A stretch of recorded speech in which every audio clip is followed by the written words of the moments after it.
L'historique du groupe, c'est mes parents qui l'ont créé dans les années 46-47, dans une activité qui était le commerce de bois et de charbon. Puis dans les années 50, comme les quantités devenaient de plus en plus importantes, mon père a acheté son premier camion, on disait gros camion diesel, et l'activité transport est venue se rajouter à l'activité négoce. Cette activité, jusque dans les années 60, était l'activité principale pour mes parents. Mes deux frères étant plus âgés, ont rejoint mes parents dans les années 60, et dans ces années, ils ont réintégré le négoce de mazout. Dans les années 70, j'ai rejoint un peu la société familiale.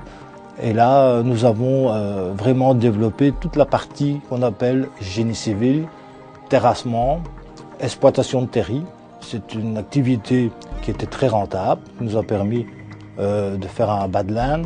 Et en 1987, nous avons racheté Storé Matériaux. Et c'est là qu'a débuté vraiment la partie matériaux du groupe. Avec la reprise des matériaux Lot à la Louvière, puis est venu se greffer le développement d'un nouveau dépôt à Soigny. Puis nous avons racheté la société Ledec à Nivelles. Nous avons acheté la société Roucourt Matériaux à la société Redimix.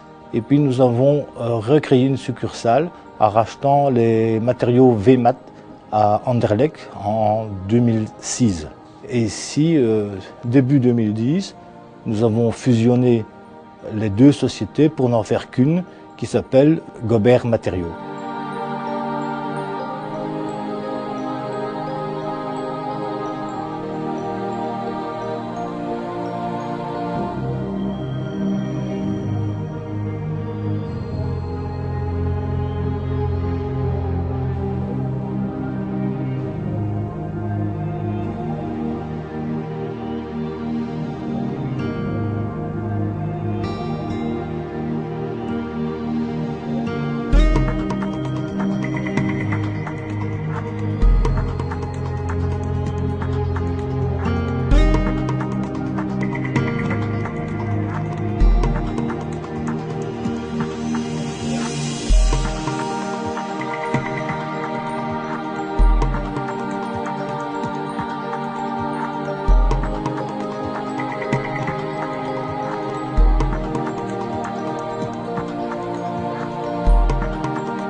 C'était un challenge pour nous, parce que bon, c'était une nouvelle activité, hein, malgré que c'était du commerce, mais bon, on est quand même parti d'une société qui existait avec un nom connu, et on en a fait la plus grosse société de matériaux de construction de Wallonie.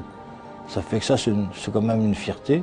C'est grâce à mon fils qui a intégré aussi la société. Dans notre philosophie générale, il y a quand même un maître mot, je pense, qui est la qualité.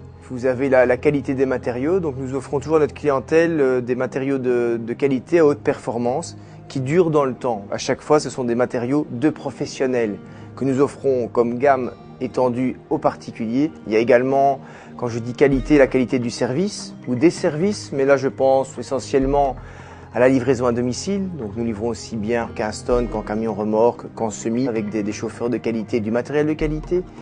Et également, je pense, la qualité des conseils, c'est-à-dire que nous formons continuellement notre personnel avec justement cette nouvelle gamme de produits, avec les nouveaux produits environnementaux. Donc ça aussi, je pense que c'est la force du groupe, c'est un personnel qualifié qui pourra toujours répondre aux attentes de la clientèle. On prend toujours ce fameux triangle clientèle, personnel et fournisseurs. Et là, je ne peux m'empêcher de souligner le professionnalisme de nos partenaires fournisseurs. J'insiste bien sur le mot partenaire.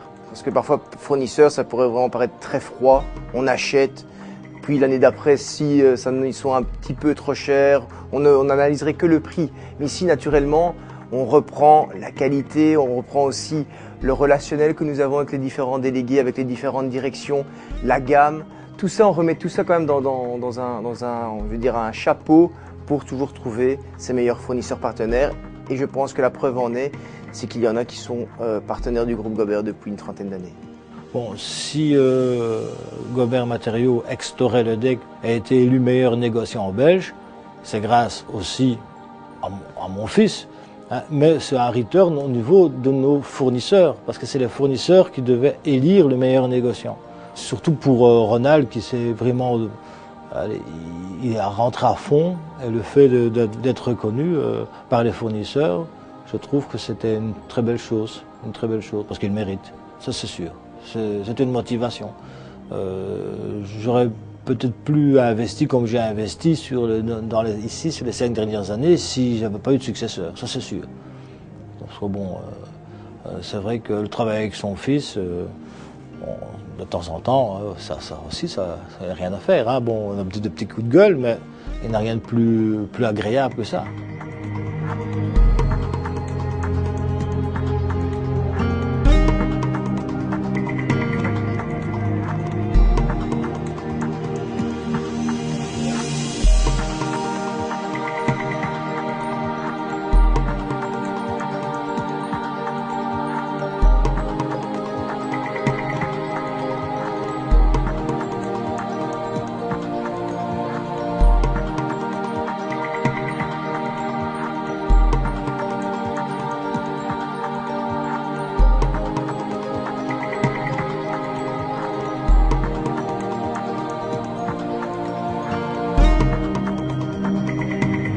Ici, dans Gobert Matériaux, c'est une clientèle qui va du particulier, hein, qui va du petit, du moyen et du gros entrepreneur.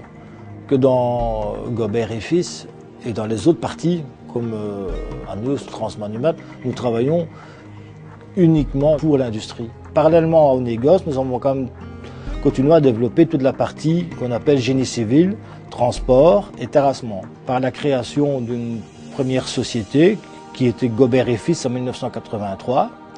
Puis nous avons Aneus, qui est aussi une société de transport, qui est venue s'intégrer dans le groupe Transport Génie Civil. Nous avons créé une deuxième société de génie civil et de transport qui est Transmanumat.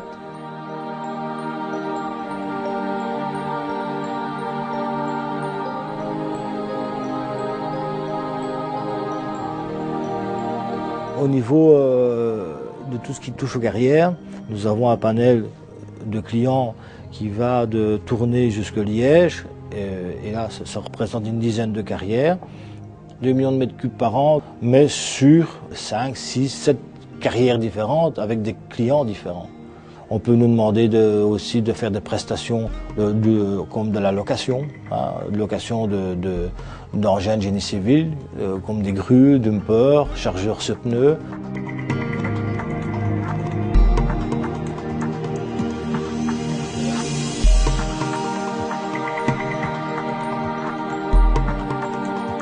Nous travaillons aussi en usine, où on fait des prestations, comme pour la sidérurgie, où on a travaillé énormément, fait toutes les manutentions intérieures, avec aussi grues, chargeurs, camions. Chaque fois, nous avons une activité différente, mais avec du matériel qui peut servir aussi bien pour, je vais citer un nom comme Holcim, ou comme la carrière du Hainaut, comme Carmeuse, comme l'Oise. Ça fait que c'est des matériels polyvalents, mais qui peuvent servir à diverses fonctions suivant nos clients. Et là, nous avons en génie civil entre 50 et 60 machines qui travaillent par jour, en moyenne, sur des sites différents. Ces sociétés ont racheté la société Mazzucato Anzy, qui se développe maintenant de plus en plus au niveau pavage et travaux d'égouttage. On essaye, disons, de développer aussi tout ce qui est épuration des eaux, travaux de dragage.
Nous avons encore beaucoup de projets. Nous avons la nouvelle plateforme logistique à Tubize, Clabec, avec un futur dépôt. Nous avons racheté l'ancien site de la briqueterie de Glun. Nous étudions une future plateforme logistique pour tous nos dépôts. Le logistique au niveau voie d'eau va normalement prendre de plus en plus d'importance. Quand on voit un peu l'engorgement des routes, je pense qu'à l'heure d'aujourd'hui, on peut encore le voir avec les travaux et le nombre de véhicules circulants. Mais quand on voit qu'on transporte 1200 tonnes par la voie d'eau pour décharger les autoroutes, les nationales, c'est optimal. Mais là, vous voyez, c'est un pari sur l'avenir. Tout le monde n'a pas accès à la voie d'eau. C'est une force, c'est également très clairement une force économique à l'heure d'aujourd'hui, mais d'ici quelques années, ce sera encore plus. Je pense notamment à notre dépôt d'Anderlecht, où là, nous avons quand même accès en plein centre de Bruxelles à la voie d'eau. Donc ça permet de nouveau 1200, 1300 tonnes, ça représente 40, 50 camions. Fait d'une seule fois, ça prend 2 heures, 3 heures, alors qu'habituellement, ça pourrait prendre des journées, naturellement. Au niveau environnemental, je vais vous parler du nombre de camions. Automatiquement, faites le compte en consommation et autres. On parle de taxe CO2, on parle de péage supplémentaire. Il est clair que là aussi, à ce niveau-là, c'est un plus. Et c'est tant mieux pour tout le monde et surtout pour les générations à venir. On a quand même déjà fait de gros investissements, aussi bien à Charleroi qu'ici à Strépy, Tubize, en collaboration disons, avec la région wallonne et les ports autonomes. Nous y croyons, parce qu'on ne va pas investir 3 à 4 millions d'euros pour toute cette plateforme si on ne croit pas au projet. Quand on crée une société, au départ, il faut aimer, c'est sûr et certain. J'ai du personnel qui ont plus de 30 ans de maison.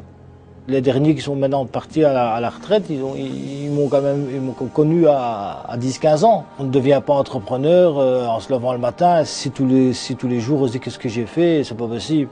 Non, le fait d'acheter même parfois une nouvelle grue, c'est agréable pour un nouveau camion, aller voir une foire, aller voir du matériel, investir dans du neuf, c'est ça un challenge pour un entrepreneur.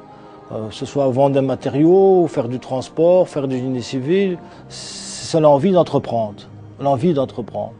Mais il faut aimer, c'est tout. Il faut aimer entreprendre. Le fait de construire un nouveau dépôt comme ici, ça a pris 2 ans, mais c'est enthousiasmant. Tant qu'on prend plaisir à créer, moi je trouve que c'est la motivation principale d'un entrepreneur. C'est créer, c'est tout.